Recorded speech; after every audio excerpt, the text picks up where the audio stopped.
Hey everyone, CJ here. This time I'm going to talk about something really interesting. Do you know that there were official Chinese and Korean clans in ancient Japan? In this video, I'm going to talk about the foreign clans of Japan and also the latest DNA analysis of Japan's tripartite genetic origin. There are also some possibly controversial stuff I will be mentioning too, so be careful of the comment section. The ancient Chinese and Korean clans are not a controversial subject. No, I'm not talking about the Xu Fu myth, where the alchemist escaped Qin Dynasty, the first emperor of China, by traveling to Japan with 3,000 virgin boys. These clans are recorded in various Japanese sources, such as the Nihon Shoki and Shinsen Shojiroku, or the New Selection and Record of Hereditary Titles and Family Name, which was completed in 720 and 815 respectively. In the latter, there is a record of 1,182 families divided into three categories: Imperial Ancestry, containing 335 families, Defined Ancestry, containing 404 families, and Foreign Ancestry, containing 326 families. They are also called Horserider, which literally means people who have sailed across.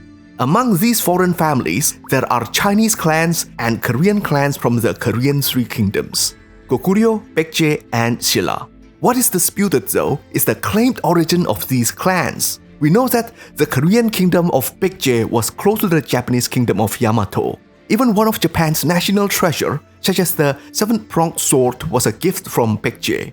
After the fall of Baekje under the Silla and Tang dynasties alliance, there were even more Baekje refugees escaping to Japan. What is being disputed though is the true origin of these clans.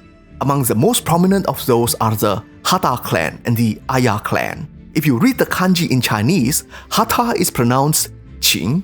Yes, apparently it is claimed that they are descended from the first emperor of China, Qin Dynasty. According to Nihon Shoki, the head of the clan was Yutsuki no Kimi, a prince from Baekje who wanted to migrate to Japan. He told the Yamato emperor Ojin, who was traditionally dated to the 3rd century, that his people were staying at Kaya and they were prevented to move to Japan by Silla. With Ojin's help, they were finally able to settle in 285, and that's according to the traditional dates. Because they were able to provide skilled labor in the silk, metalworking, and woodworking industries, and provided know-how in other technologies, they eventually became quite wealthy and influential in court. There is even a fringe theory that they are one of the lost tribes of Israel. Perhaps it is inspired by the emblem of their clan, which resembled the Star of David. But the claim is not supported by genetics. As for the Aya clan, for those who can read kanji, yeah, you guessed right. In Chinese it is pronounced Han, from Han Dynasty. There are actually two Han clans. One from the Western Han Dynasty, before Wang Mang's usurpation and the Han Dynasty was interrupted by Qin Dynasty, and the other one from the Eastern Han Dynasty, descended from Emperor Ling, the emperor whose children become the pawns of Dongzhuo and Cao Cao by the end of the dynasty. The Eastern Han clan did pretty well, becoming as influential as the Hata clan in the Yamato court. But the Western Han clan became quite irrelevant. It is very interesting, isn't it, that these migrated clans somehow came from these long-lost noble lineage, from Chinese kings and emperors. Yeah, in fact, a lot of scholars doubt the veracity of these claims, because a lot of the accounts in those older history books, such as the Nihon Shoki, are mostly semi-mythical.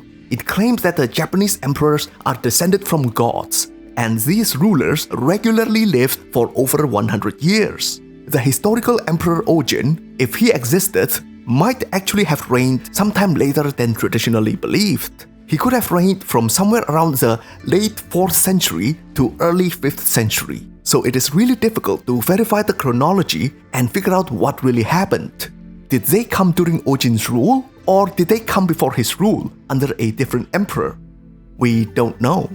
Nevertheless, this imperial narrative also shows us how the Japanese national identity changed over the centuries. From the 18th century onwards, during the so-called isolationist Sakoku period, Japan developed various intellectual movements such as Kokaku that focuses on its own history and emphasized on its unique national character.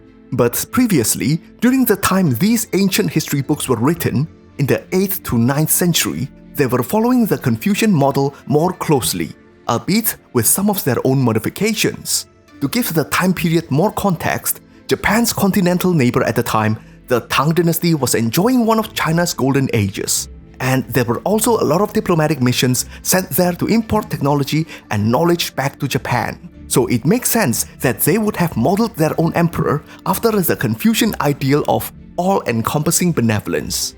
Just as the Tang Dynasty gained the allegiance of the Turkic tribes and incorporated them into the empire, the Japanese empire at the time may have also wanted to enhance their prestige by accepting foreigners who have submitted to the benevolent Japanese emperors. The older term used for Toraijin was Kikajin. This term is usually translated into naturalized people in English, but literally it means people who have submitted. Now that we have the context, let's ask another more interesting question. Did these ancient Chinese and Korean nobles really exist? Or was it just a myth? Well, a recent genetic study suggested that during the Kofun period, there was indeed an influx of new genetic source into Japan. Originally, the inhabitants of Japan were the Jomon people. Then, after a few waves of migration from the northeast Korea through the Korean peninsula, the Jomon people mixed with the newcomers and became the Yayoi people. And now it is demonstrated that there was a third ancestral source coming into Japan and mixed with the local population to form the Kofun people. As you can see in the graphic provided by the study, around 70% of the Kofun people's ancestral source came from continental Asia. It is labeled as Han people, as in Chinese Han people. What? Does it mean that the Japanese are just Chinese? No, not quite, because this graph is expanded into another section. The Han label is not very accurate, because Han Chinese people includes people all the way from the north to South China. So there is a wide genetic variation within the Han people themselves. Obviously, because China is such a large country.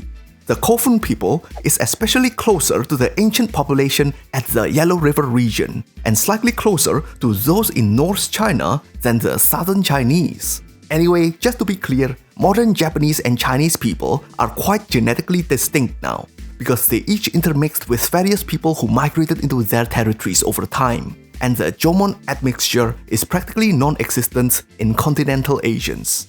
Okay, now I'm going to introduce something a little more controversial, the Horserider conquest theory, because this new study seems to shed a new light on this old theory. The Horserider theory is a theory proposed by Egami Namio in 1948. He claimed that around the 5th century, there was an influx of horsemen from North Asia who came and conquered Japan. His theory is based on the sudden change in the character of Middle and later Kofun period tombs. The tomb size got bigger and the content changed. Horse remains and horse-related artifacts suddenly appeared in abundance. He came to that conclusion because he thought that it was too sudden for a rice-cultivating society such as early Japan to suddenly transform its traditional culture so rapidly. Another scholar, Walter Edwards, argued that the data was misrepresented, and the change was not sudden at all, but it is gradual, so there is a progressive cultural change. Yet, the argument didn't end there, and over the years, there is still a lot of back and forth. Some scholars, such as Wontack even argued that the Horseriders were invaders from Baekje, and Emperor Ojin was actually a conqueror from Baekje. So this new genomic data add a new layer of mystery. If the ancestors of these sampled Kofun people came from the Yellow River region, where most of the population are agriculturalists instead of horse riders, then did the horse riders from Northern Asia ever invade it? If so, where did they all disappear to?